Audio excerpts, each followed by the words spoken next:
Athletics Cant Wait Jets podcast, your nonstop shop for all things Jets. Now here are your hosts, Tim McMaster and Connor Hughes. Listen safely. Can't wait. Welcome to the show where we've actually hit a new low. Well, the Jets have. The Jets shut out for the first time this season on Sunday by the Dolphins, 24-0. Now 0-6. The only other time that ever happened, the infamous 1996 Rich Kotite team. Thanks for joining us. Tim McMaster here along with Connor Hughes and our producer, Marissa Morris. If you're joining us on YouTube, sorry for the delay. Connor's internet exploded this morning, but it is back up and running. Connor, how are you doing? You should have seen this scene in this goddamn apartment. Like, the best way is Bree's in the bedroom. Like, she had a day yesterday. She had to work a bunch of days in a row. She's a nurse. I've said that before. So like yesterday was her first day off. She went home to her family's house to watch the Eagles game while I got to watch this absolute disaster of a team. So like she went home, blah, blah. She was sleeping in the bed. She's like, I just want to do nothing day. And when we go to start this podcast, and I'm like, Marissa, like, you look choppy. Like, you look like you're in the fish tank, I think is the quote. So I'm like, Tim said that. yeah. And when I did this, I did a hit last night with Bruce Beck over at NBC. And like, he was kind of saying the same thing. Like, you look choppy. Your Wi-Fi is weird. I'm like, my Wi-Fi can't be weird. We have like the highest high speed internet. I have it hardlined all over the house. I'm a tech geek. Like, this is like high, that's what gets me going is like impressive internet numbers. I was like, what are you talking about? Like, I'm choppy. I was like, so I go and I ran the test last night. They seemed fine. So then you guys said it. I ran the test this morning and I would get like, normally I'm used to like 250, 300 meg of internet. I turn it on, I'm getting like 80 and my upload speed's like 6 and 7. I'm like, that's not right. I just have to restart router. It got worse. So I'm throwing things everywhere. I'm logging back on asking you guys if it's okay. You're saying, no, it's not. You look worse. I'm throwing shit. I almost broke these headphones because they got chucked at the wall. I hear Bree from the bedroom saying, Jesus Christ, don't break the apartment. Like, everything's I don't know if the internet exploded or if I exploded because I was going mad. And I said this to Tim, like, I don't know if it's like the old Clark Griswold thing on Christmas Vacation where he's trying to get the bulbs to work. And then finally he just like slams it together and someone somewhere else, like his wife, just flipped a switch. That might have happened because all I did was like unplug it and plug it back in for the 7th time, disconnect the Ethernet cables and plug them back in, or Cat5 cables, plug them back in. And then all of a sudden I go and I click my computer and all of my internet speeds are back. Everything's back. All of it's back to normal. It's actually better than it was before. And I'm like, did that really just do it? And I log on here and come back in. I was like, I think we might've gotten it right as we're about to postpone and cancel the podcast. And we pop back in here and Marissa goes, oh, actually you look pretty good now. I was like, Jesus. And I have no idea what it did. Like, it wasn't like I was like, techie, like, oh, well, I just need to just flip this around, blah, blah, blah. I have no idea what happened. They just randomly came back. I hate tech. And hopefully, like, it's all still fine. Like, am I still crystal clear? Yeah, we're still on. All right, good. Well, yeah, I just wanted to your internet bounced back. The Jets have not bounced back. That's for sure. If you are listening somewhere you can, please subscribe to the podcast. Give us a rating as well on Apple or wherever you're listening.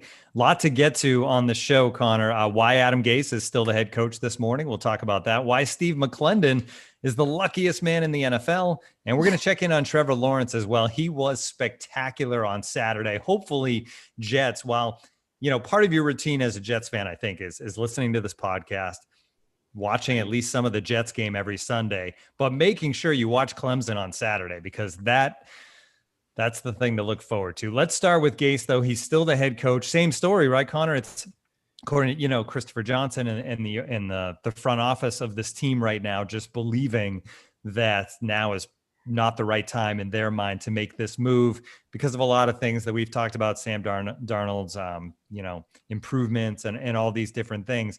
To me, though, that may have made sense a couple of weeks ago, but at 0-6 being shut out, it makes less and less sense. I was pretty confident that Christopher Johnson or Adam Gase was not losing his job last night. Like, that was the Jets weren't going to fire him Sunday on the flight home. Pretty confident that it was not going to happen today either. Like Monday, they weren't going to let him go today on Monday. Pretty confident in that. I don't necessarily know what the rest holds. I don't know what next week holds if they lose to the Buffalo Bills. I don't know what Tuesday holds. I don't know what Wednesday holds. We've talked about it before, right? Like, the Jets' opinion with Adam Gase and their stance on Adam Gase was that they did not want to make a change. They realized that Adam Gase is probably not going to be this team's head coach in 2021. They know they're going to make a change, but they have their reasons why they don't believe a change at that moment or in this particular moment is warranted. And this was what we reported first back right after the game against the Broncos. And it was adding another variable to Sam Darnold's development and the developing of Sam Darnold and basically the Jets' evaluation of him. It was adding another variable to that. It was the quick trigger finger belief and stereotype, I guess, that's around the Johnsons that if you don't have success right away, they fire you. And they didn't want to embellish that or I guess add validity to that by letting Adam Gase go because he didn't have success with a team that very few other coaches would have success with, that was a reason.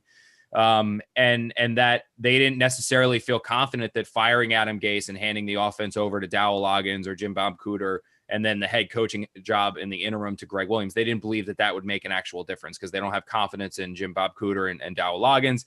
And they didn't believe in Greg Williams and his own issues that he's had on defense. I mean, that's kind of how this team felt after that loss to the Denver Broncos on Thursday night. They were willing to go and basically say, like, we want to ride Adam Gase the rest of the year. We have every plan to ride Adam Gase throughout the year unless we are forced to reevaluate those decisions. I get the sense that reevaluation's happening. I get the sense that this season has gone so far off the rails and so far down that it's time for a change. I think that's what I wrote after the game. That's what I've tweeted. That's kind of what I've said is that it's to the point where a change is needed. It's to the point where a change is necessary. It's to the point where you cannot get worse than where the Jets are right now. And I would be stunned if Adam Gase makes it the rest of this season, barring a complete and total turnaround. And I can tell you that there are people over there in One Jets Drive who are starting to feel the same way and that their patience has run thin. And I don't know necessarily if it's going to be this week. I would say that his seat is as scalding hot as it's ever been. And the possibility that Adam Gase is let go is as high as it's ever been this week. I still don't necessarily know if the Jets are going to be willing to pull the trigger after he went 0 for 2 with Joe Flacco at quarterback. I think you can still say, oh, things will get better with Sam Darnold. But I do think that there is still that chance that he's potentially let go this week. I don't know if it's necessarily likely or probable. I think it's the discussion is being had. I think that's fair to say that the discussion is being had on whether Gase should keep his job. I will say that if the Buffalo Bills go out there and put a beating on the Jets, if Sam Darnold comes back, Denzel Mims comes back, which is going to happen this game against the Bills, if they come back and they get blown out by the Bills again at MetLife Stadium, I think that's when it's going to be hard to bring him back, man, because there's nothing in their corner anymore. There's nothing that you can hang your hat on. I mean, we can go down the list. I mean, the Jets offense just got shut out, dude. Like they went 0 for 11 on third downs. They didn't convert a third down until the fourth quarter. They got shut out by the Dolphins. Yeah, they got shut out by the Dolphins. I mean, the Dolphins are a better team than the Jets are, but the Dolphins were also tanking last year. I mean, how is that possible? Like the Jets have been doing this shit since 2017. How is it that the Dolphins, who decided last year to tank, are suddenly so much better than them? And the offense can't score. They can't convert third downs. I mean, you see it and it's maddening. Like I said this to you before we had, Internet Gate 20, like Internet Gate 3.0, like a little bit ago, that I feel like after watching that game, I woke up today feeling hungover and I didn't have a sip of alcohol. Like I literally feel hungover having watched that team. And it's just, it's abysmal. It's unwatchable. Watching that game and having the remote right in front of me, the clicker right in front of me, I don't know how I deserve a medal for not changing the channel. Like it's so bad right now. And it's to the point where like I understood and I got, whether you agree with it or not, I could see it from the Jets' point of view on why they did not make a coaching change after that Bronco game, especially after the Jets put up 20 plus points, looked like they were getting better. But since then, it has gone so far downhill 1 week and another week. And now they've got the Bills coming up and the Chiefs and the Patriots and the Rams and the Seahawks and the Chargers in LA. I mean, it's 0-16 is legitimately realistic. And at this point, when you have a team that is not competing through 6 weeks, when you have a team that has not kept a game even to one possession through 6 weeks, when you have a team that now has coaching staff, whether they try to throw water on the flames or not. When you have coaches and staff that now the defensive coordinator feels it's okay to take passive aggressive shots at the head coach in this Friday press conference, which is remarkably inappropriate and remarkably, whether it's accurate or not, it's inappropriate. It's unprofessional. And when you're willing to do that, like, it's just, when the coaches are turning on each other, it's only a matter of time before the teammates turn on each other. When teammates turn on each other, that's when you get guys quit. And there is no return when players start quitting on the coach. And at this point, I just don't know. I don't know how you keep them on the sideline. I don't know how. I feel for Gase in that regard, but I don't know how he is your head coach. Maybe I can see it if Sam's going to come back and Denzel's going to come back, where you can keep them for that game against the Bills. I don't know how you keep them after that if you get blown out again, if this is more of the same again. A lot of things to unpack there. I think one thing is, like you mentioned, the Chiefs game, and the Bills is one thing, and all signs point to it being a rout. But when you think about what the spread will be for that Chiefs game currently with this Jets team, it's going to be like a college spread, right? I mean, you think of NFL spreads, even in the biggest, worst case scenario, an NFL spread is like 13 points. Whereas you get these college spreads early in the season, it's like, oh, Ohio State favored by, 40 over so-and-so. I feel like that's what we're heading to. We're heading to like a 20 and a half point spread, Chiefs and Jets. I mean, it's going to be ugly. You mentioned the craziest one I remember is what was the Bills Vikings had a spread last year that was like, or 2 years ago. I remember watching the game. I was in Wildwood. It was like a 17-point spread or something like that. I think it was something. Yeah. And then the Bills won. Like, the Bills won outright. Like, that money line would have paid out ridiculous. But I think that Jets Chiefs spread is literally going to be 20 points. But it just goes back, man. Like, tell me, like, what I look at it, and like I said, the reasons why the Jets haven't made a change so far, they're out there. Like, those, I've reported them. Those are the reasons why. Agree with them, disagree with them. Those are the reasons why. But you look at this team in terms of the product that was put on the field against the Miami Dolphins. And the Dolphins are an improving team. The Dolphins are a team that's getting better. You saw what the Dolphins did to the 49ers. And with Fitz, you never know if you're going to get, the elite level guy that looks like Joe Montana. What happens. Fitz has those games where he just goes off. But you look at what the Jets are doing, and there's, I'll put it this way. There is a talent issue on the roster, obviously. But I watch this team, and I don't know if they're losing games because they're untalented or if they're losing games because they're unprepared. And it's not one or the other. I think it's a mix of both, because you look at the 49ers who won last night. They have 13 guys in the injured reserve. How many of their other starters are out or have missed weeks on end? That team is 3-3, and 2 of their losses were decided by 4 and 5 points. That team is undermanned. That team doesn't have that much talent right now because of how banged up they are. But Kyle Shanahan is scheming and positioning, getting his guys to fight and grind and put forth an effort. I mean, they almost, again, there's 2 games out there, 4 and 5 point games. That's a 1 touchdown swing. Like, they're in these games even when they're losing, when they really shouldn't be, considering how banged up they are. I just don't see that from the Jets. It's not just that they are a bad football team. It's not just that they are untalented. They take the field, and it's almost like they're not interested in playing. Like, they show up like, okay, we're going to get our asses kicked again, so let's just do that. And there's no fight. There's no, like, let's be the upset. They fall behind and it's just over. I mean, the defense was just as abysmal as the offense in the first half. I mean, Fitz just made a way up and down the field. Guys were running wide open. And when you're talking about a team that I'm almost at a loss for words, man, because I think about all these things that that's saying something, Connor.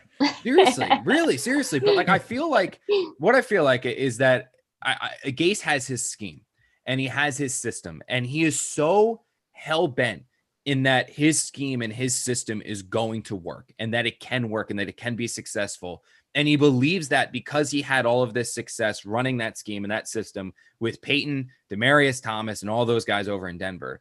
And what he doesn't realize is that Peyton Manning isn't on this Jets team, and Demaryius Thomas isn't on this Jets team. But instead of like changing and adapting and adjusting his scheme to make it work for the players that he has, he just continually tries to mash this square peg in the round hole, adamant that it is going to eventually get through. And it's just not going to happen. It's just not happening. And it's the definition of madness to try to do this, or insanity, to try to do the same thing over and over and over again and expect different results. And I'm watching this, and I know Gase talks a good game, and he says things like, oh, we're going to get LaMichael Pirine more heavily involved because we need the explosive plays. Then he's still out-touched by Frank Gore almost 2-1. He goes out and he says, we're going to stretch the field, but he abandons that after one possession. He goes and he says, we're going to adjust to these players. Look, the Jets are an untalented team. They're not a very good team. The roster has issues, and then the injury bug took another bite, but these are still NFL players. They're still the best at what they do in some extent. Like, you can still scheme guys open. You can still find ways to put guys in positions to win games. Look at what Carson Wentz was working with the Philadelphia Eagles against the Baltimore Ravens. He brought them back. They were within a 2-point conversion to tie in that game. He was throwing to a tight end I've never heard of before, handing off to Boston Scott, and had receivers that literally I have never heard of before, aside from that one guy who had a big game last week that everyone tried to claim in fantasy football. Like, it is possible to scheme guys open. It is possible to look at a guy and say, okay, is he the best route runner? No. Is he the best this? No, but he does this well, so I can find a way to get him to do that and use other guys to open up that route. Like, that is possible, but it just never happens with the Jets. And it's not so much about like the fact they're losing games, because when you look at the roster, you can expect this team was going to lose games. They were going to be 5, 6, 7 when maybe if everything broke their way 8 games. That was never going to happen because we realized that this roster just wasn't as good and they weren't going to reach that potential. But they shouldn't be steamrolling towards 0-16. Like, you should be able to at least be competitive. You should at least be able to get guys to fight.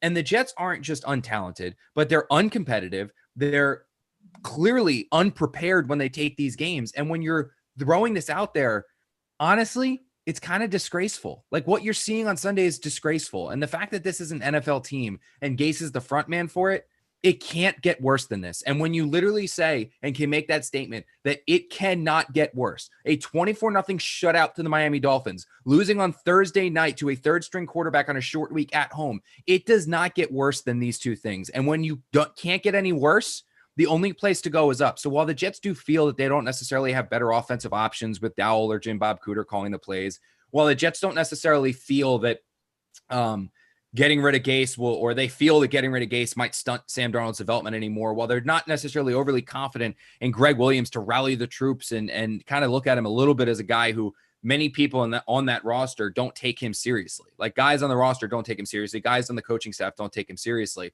When they view him like that, they don't necessarily feel like, oh, maybe he'll give a spark. At this point, it literally cannot get worse.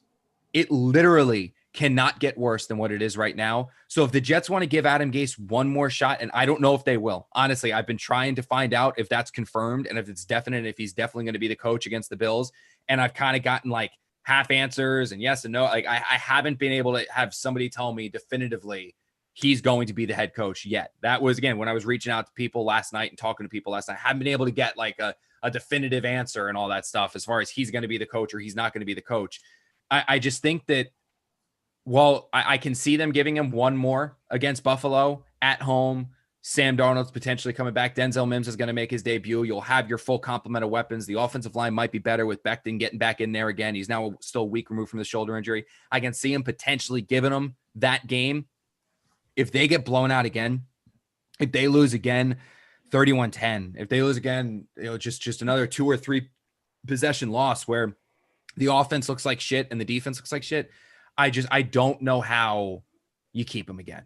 I honestly believe that Gase is, if Gase isn't let go on Tuesday, I do believe that Gase is coaching for his life on Sunday against the Bills. And because it doesn't get worse than this. It doesn't get worse than this. In my mind, like, coaching for his job on Sunday, like, if they suddenly look better against the Bills, it's not like that erases what we've seen over these last 6 weeks. Everything you just explained, like this team just not being prepared and not showing up and not seeming to care and all of that stuff. Like, one good performance at home against the Bills, like, to me, so what? Like, this guy is clearly still not the future of this franchise, even if they play well against the Bills. Maybe the Bills just play a terrible game and it's close. Like, I just don't get it from that perspective. Like, and I know the argument, like, oh, Sam need to keep his development. Do you? I mean, Is Sam going to be the quarterback next year? It seems less and less likely that that's possible. You know what I mean? Like the further we go down this road, the more and more likely it is that all of these things don't matter. And it's just, you just got to move on. You just got to get this guy out of there. Shout out, by the way, to Ryan McCarthy on the chat, who this isn't confirmed through Elias or anything, but according to him, biggest favorite in history, Denver, 28-point favorite versus Jacksonville in 2013. He thinks that the Jets KC give that a run. We'll see. Obviously, this Bills game will factor into that for sure. But yeah, man, you listen to the players after the game yesterday, and it's kind of the same old Marcus Maye.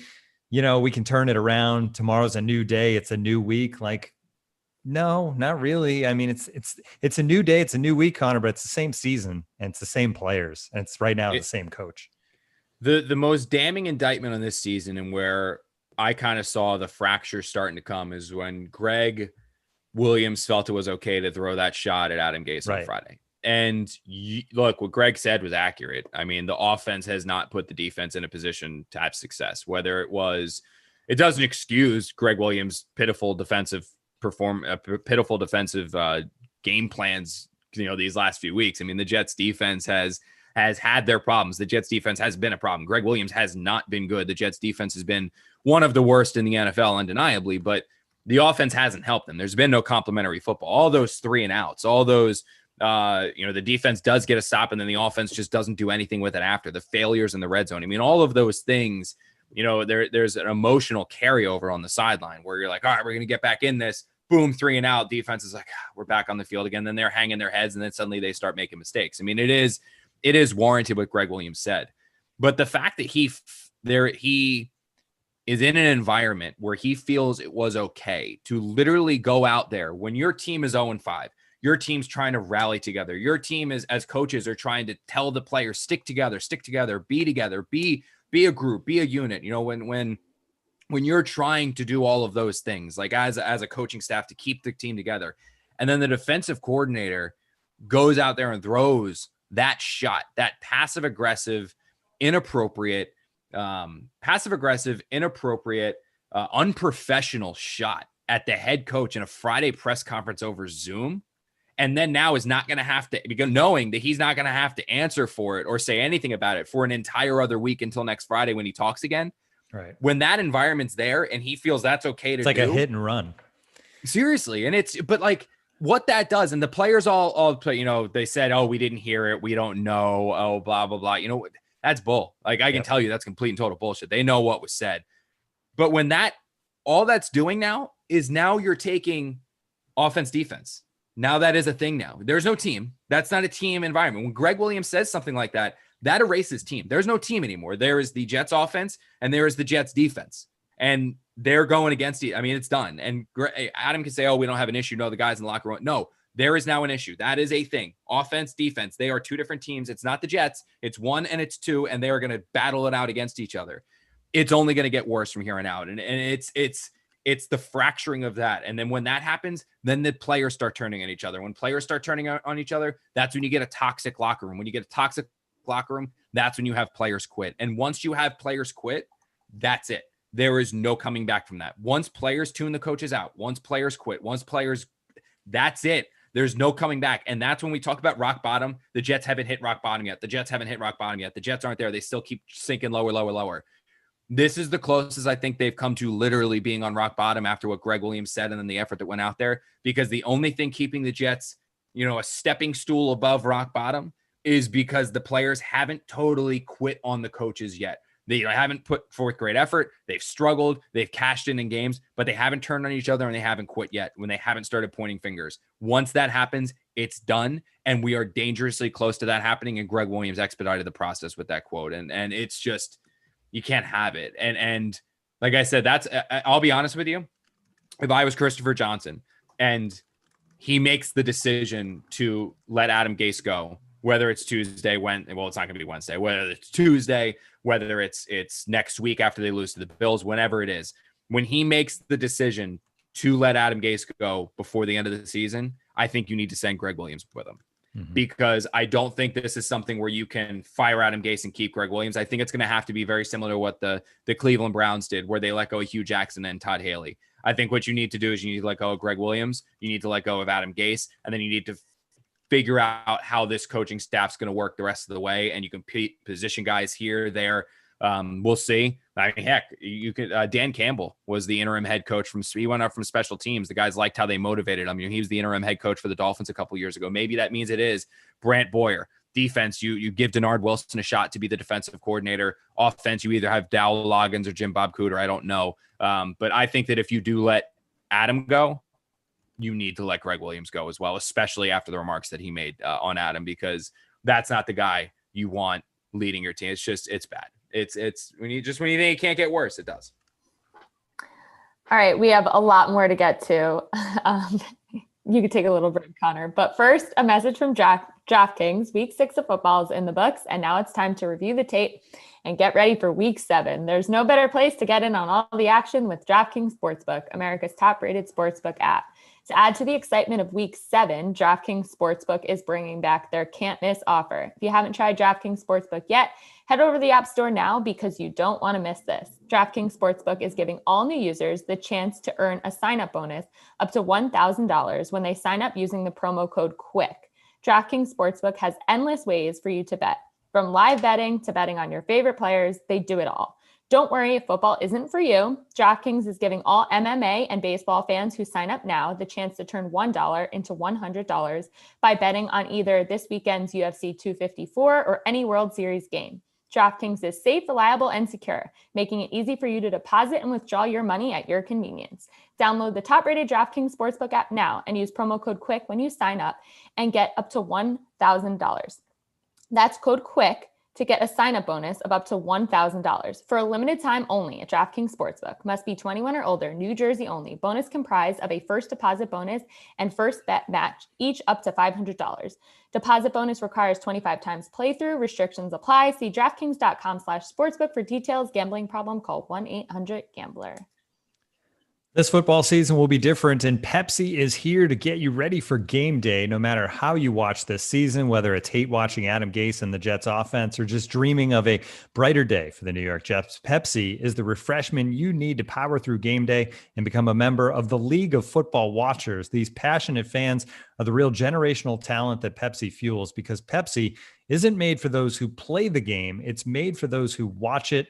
Pepsi, made for football watching. Go to madeforfootballwatching.com to check out the latest football watching content from Pepsi.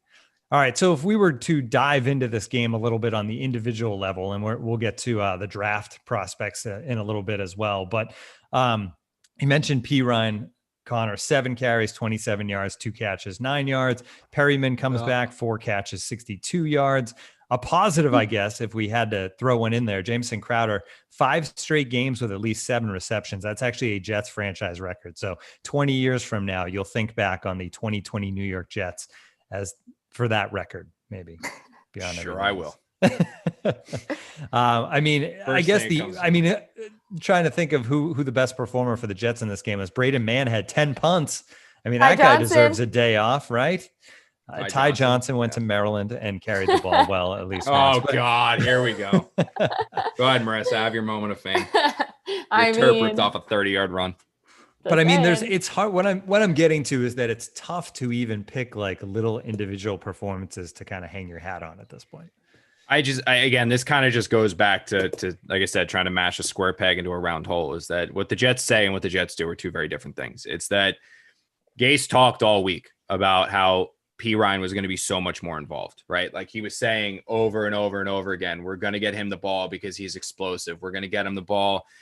Frank Gore is going to start. He's going to be the guy that starts this one. He's going to be the guy that gets the initial carries. He's going to be the first series guy. But then we're going to give the ball to P. Ryan because he's the guy who has the explosive plays. He's the guy who can take it 90 yards to the house. Frank Gore had 11 carries. P. Ryan had 7. Frank Gore had 4 catches on 4 targets. P. Ryan was throwing the ball 3 times. Like, it's just these things that are said are not the things that are done. You want to stretch the field. You want to get explosive. You want to go after it. You do that on the first two of the first three plays of the game where you take two shots to Perryman. The one should have been a touchdown if Perryman didn't stop running. But then it's like you just totally abandon it.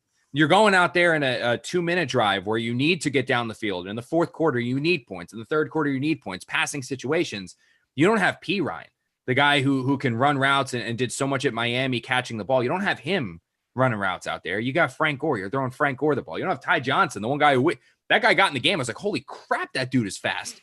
He gets a 34-yard run. We don't see him again. It's just like the things that are said are not the things that are done. And that's where I'm like, it's again, 3rd and 9 screen pass to Jamison Crowder.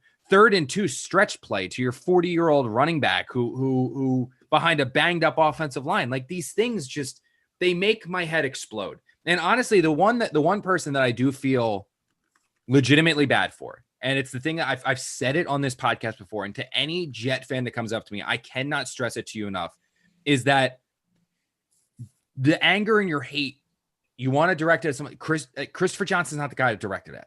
Like Christopher Johnson's not the guy to throw the arrows at and to tar and feather in the middle of town. Like he's not the one. Did he make a mistake in signing off on the Adam Gase hire? Yeah, it sure as hell looks like that. Did he make a mistake not letting Mike Maccagnan go at the same time as Todd Bowles? Yeah, it sure looks like that.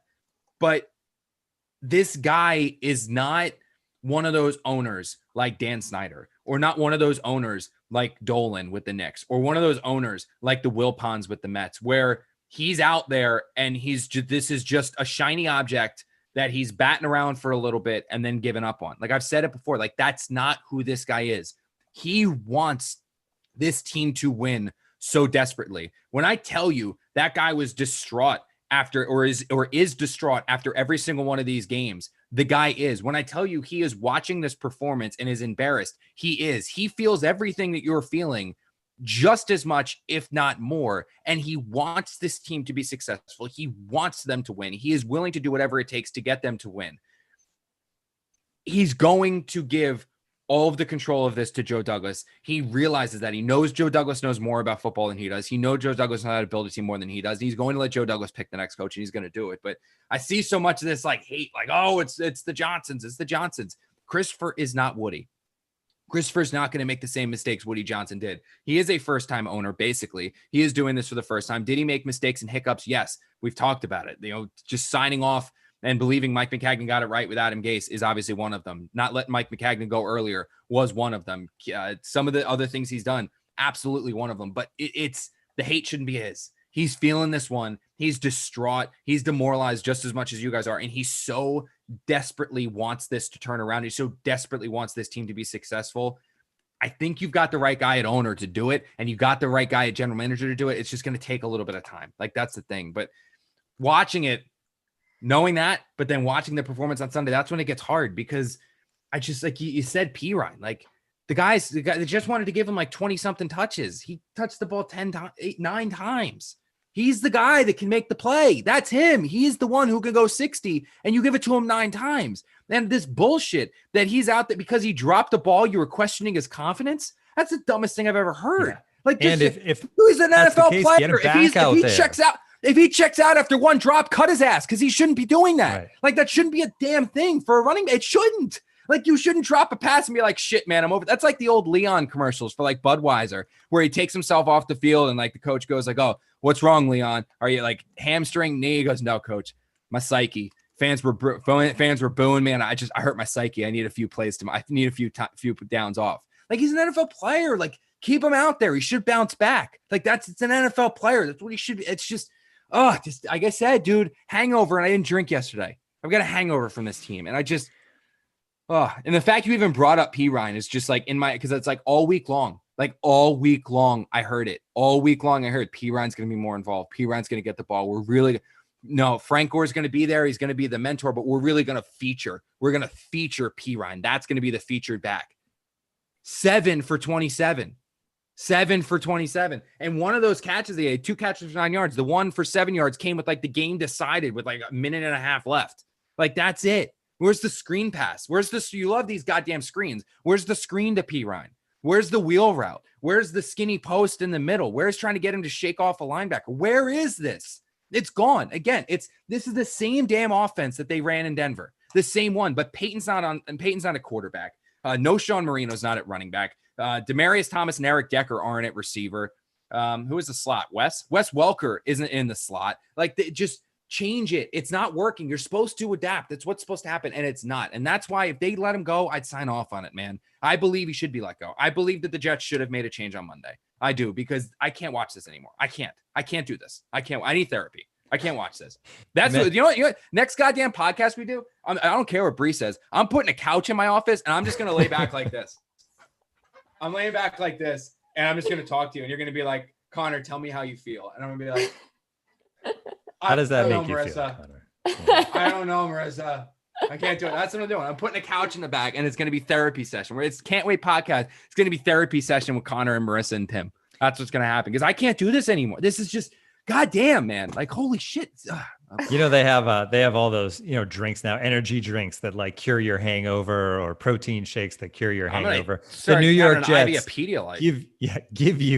give you a hangover, the 2020 New York Jets. You mentioned Joe Douglas, and we got a new treat during the game on CBS yesterday, the Joe Douglas cam, because they just kept going back to Douglas up in the booth on his phone, doing what he was doing. And what we found out after the game, Connor, is that he was actually busy, not just watching this team, but making a trade because Steve McClendon was dealt to the Bucs right after this game. McClendon didn't even need to leave the state, already down there in Florida, made the drive from Miami up to Tampa Bay.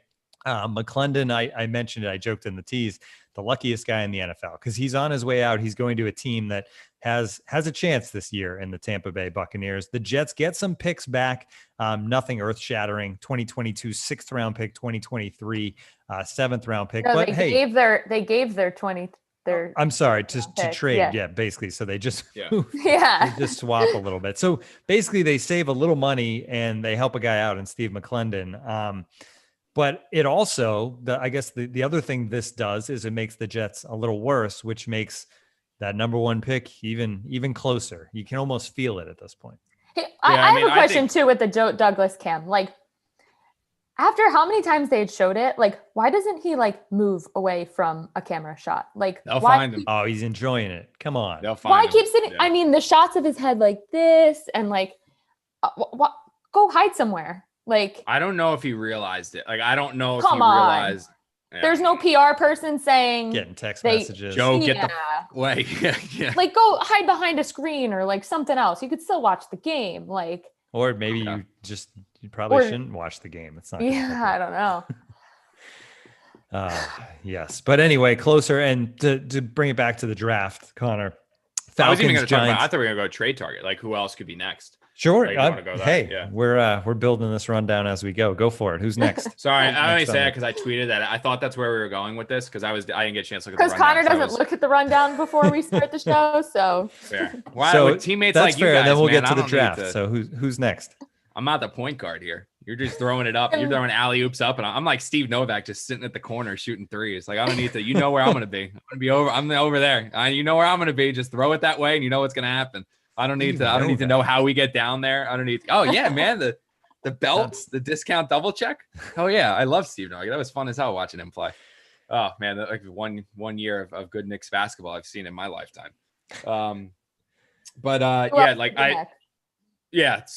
I thought we were going. So I tweeted that out though. And I was like, ooh, people are going to get angry. Like the one time I said, the chat, I'll tell you where the chat wants to go next. Do you know where? Quinnen? No, Marcus Maye. Marcus Maye. Yeah. So the Jets did change his role. That he was not the down low safety anymore. They put him back at deep center fielder, and it's because they just don't believe he's a strong safety. They don't believe that he's that. And actually, when the Jets made the trade for Bradley McDougald, they decided that, okay, they did that for Bradley to play the Jamal Adams role. That Bradley was going to be near the line of scrimmage. Bradley was going to be like matching up with those guys, and Marcus was going to stay back deep. And then eventually they would kind of see what they had with Ashton, where they thought he had the athleticism to play the Jamal Adams role, or he could be a free safety. Like one of the two is what Ashton Davis could do. That obviously changed. Marcus had a good opener against the Buffalo Bills, but then has kind of come way back down to earth in the ensuing 4 games. They put him back at that deep center field spot last week or against the Dolphins, and he played well. Now, what I think the Jets do need to decide is Marcus a part of this team's future? Is Marcus going to be a guy that the Jets bring back in 2021, because he is on the final year of his contract. If Joe Douglas looks at this and says, honestly, Ashton's the guy we believe is the free safety. Marcus is a good player, but he's not someone we want to pay $7-8 million a year to. We're going to move on. Then it's best to float him out there on the trade block, because you can probably get a third for him. You can probably get a fourth for him. Some team that's on the cusp will view him as that center fielder to take away the big play, and you might be able to get a 3 or 4 for him. That's a trade I would absolutely look on, because you can look at him and say, is he a guy that is going to be a part of this team in 2021? If not, you should trade him out. Jordan Jenkins is another one. He's a guy who is on the last year of his contract, 1-year deal. Are you going to bring Jordan Jenkins back? You know, he's a guy that, he had the last 2 seasons, he was kind of around the quarterback. This year, he's come way back down to earth. I mean, he's kind of gotten back to just that run defender type guy. He obviously didn't have much of a market as a free agent, so I don't think his trade market's going to be all that robust. But he is another guy where if you look at him and say, he is not somebody that's going to be on our team in 2021, trade him for a pick, get a pick back, help expedite this rebuild. The big name that I think a lot of people want to talk about is Quinnen Williams. Now, what I can say is that leading into this game against the Dolphins, there were no teams that called the Jets with any type of an offer. There were teams that called the Jets to check in on players. Is this guy available? Is that guy? No one made an offer for Quinnen Williams that got to the point where Joe Douglas was like, that's pretty juicy, and then goes to Adam Gase, then goes to Greg Williams and says, like, this is what's going to happen. Like that, there were no trade offers made for Quinnen Williams leading into this week. The Jets still, as we talk about, they want to end this season with a concrete evaluation of Sam Darnold. In that same light, they want the concrete evaluation of Quinnen Williams. They want that. They want the concrete evaluation of Quinnen Williams as well. They don't necessarily know what they have with him yet either. If a team came in and said, we'll give you a 2 for Quinnen, Jets aren't going to get a 1. But if the team came in and said, we'll give you a 2, I think that's a deal the Jets have to do. If a team came in and said, we'll give you a 3 and 5, I think that's a deal that the Jets need to have a discussion. The Jets need to, that's something where you start having a discussion and you go to, what did Joe kind of a grade did Joe Douglas have on Quinnen Williams coming out? What do the Jets believe this defense looks like with or without Quinnen? I mean, that's something where I think you need to have that discussion. As far as handicapping trades, I don't think Quinnen Williams is a guy who's likely to go. I don't think that's anything that's going to be realistic, because I don't think the Jets are going to get an offer they really like. It's not going to be a Jamal Adams blow me away type deal, but it would have to be something really notable for them to move Quinnen. But Jordan, I think it's possible if you don't think he's coming back. Marcus Maye, very possible if you don't think he's coming back. The one that I would say I would not trade at all, he's on a 1-year deal, is Brian Poole. I think that's a guy that the Jets should absolutely extend and should absolutely bring back. And because I think he's a really good nickel corner. He's not going to break the bank on you, having a really good year. I think he's somebody that you should definitely bring back next season. But Marcus Maye, if the right offer's there, deal him and make Ashton Davis your starter nailed. Jordan Jenkins, if the right offer's there, trade him, get him out there, just roll with Bryce Huff the rest of the season and bash him on the other side. I mean, those are the 2 guys that I'd absolutely watch more than others. Yeah, that makes a lot of sense. And we'll keep monitoring that. And maybe this becomes something regular on the show where it's just we check in on the draft, we check in on the trade scenarios, all that stuff. I was going to say earlier, the Falcons, Giants both get wins. That leaves the Jets the only winless team. And the Broncos also won. They were a 1-win team. They get their 2nd win. And Trevor Lawrence, before halftime on Saturday. Now, granted, Georgia Tech is like probably the worst team in the ACC. And the ACC is not the best of the Power 5 conferences in college football. But 391 yards and 5 touchdowns in the first half against Georgia Tech. He ended up throwing for 404 because he basically sat the entire second half. He did throw his first interception of the season, his first interception since October 19th of 2019. He was just shy of the ACC record for that. I mean, the one play that stood out to me, Connor, I don't know how much of that game you got to see. They were down near the goal line. It was a play action, and then he rolled to the left, and then he hit his receiver in the back of the end zone on the dead run, threaded it through a couple defenders. It's just the polish for a guy he's that young still, just the junior in college. The footwork on that play, he just looks like an NFL starter right now. Yeah, I've told you guys before, I don't do the college evaluating. That's not my thing. I don't do the I'm going to scout players. That's not my thing. I'll call people to do it for a living and I'll ask them because they're going to know 10 times more than I ever will or I ever do. I made some calls on Trevor Lawrence this past weekend. I called a couple pro personnel guys I know. I called another GM that I know, and I called a handful of scouts that I know. One of those scouts actually works for the Indianapolis Colts. And that guy told me, I was like, is the hype real? Is he as good of a prospect as Andrew Luck was coming out of college? Because I figured somebody at the Colts might know that, might have an idea of what Andrew Luck was like coming out of college. He said that when these grades are finalized, he's going to have a higher grade than Andrew Luck did coming out of Stanford. He's going to have a higher grade because he's as athletically gifted as Luck was, but he has more leadership qualities, is what he said, which was, I guess, a question about Luck coming out was that, is he going to be a true leader? Is he really going to be a leader and captivate guys at the NFL level?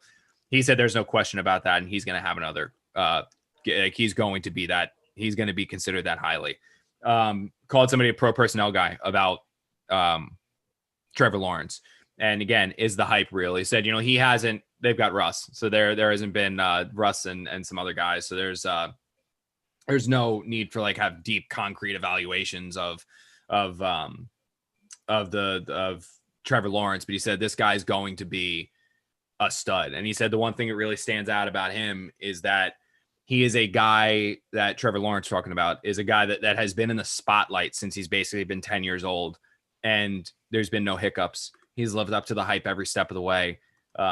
So it's somebody that good. And that's what we talk about. It's not necessarily about Sam Darnold anymore when you talk about Trevor Lawrence. It's about getting to the point here where you have a chance to draft a generational player and a guy that is as good as advertised and that everyone top to bottom believes is an absolute stud. And you're dealing with this crap right now with the Jets, but if it ends with Trevor Lawrence on the other side, it's honestly all worth it because he's that good. He's that good. When you got people saying, he's as good as advertised, when you've got people saying that he's going to receive a higher grade than Andrew Luck even did, I mean, that's a generational player, man. And the only hiccup I've ever heard, and I called so many people about this guy. The only hiccup that I heard about Trevor Lawrence, the one bugaboo, the one red flag, is that when he runs with the ball, he tends to lower his shoulder and take hits, and that's going to lead to injuries in the NFL. It's the only thing they think he's got to work on. Only thing. Yeah, and then he doesn't really play in a pro system. He doesn't really. Right. He plays in more of a spread offense at Clemson. It's not necessarily the pro system. Right, but you see more and more of that in the NFL too. The stuff they do, you tend to see little glimpses of that in the NFL. It's certainly going to be interesting, and the Jets will now just have to sell Trevor Lawrence on coming out of school and actually going into the draft. But that's a story for another day. That's going to do it for this edition of the show. If you need a subscription to The Athletic or even have a friend who needs one, go to theathletic.com/the Cant Wait podcast. You can sign up right now for just $1 a month. Follow us on Twitter, Connor_J_Hughes for Connor. I'm at Tim M. McMaster. Marissa's at Marissa_Morris. We will be back later this week. We'll look ahead to another game, and if there's anything in between now and our regularly scheduled episode, which will probably be Thursday, Friday morning, as far as Adam Gase goes, we will be back with an emergency edition as well with the latest on that storyline. Thanks for joining us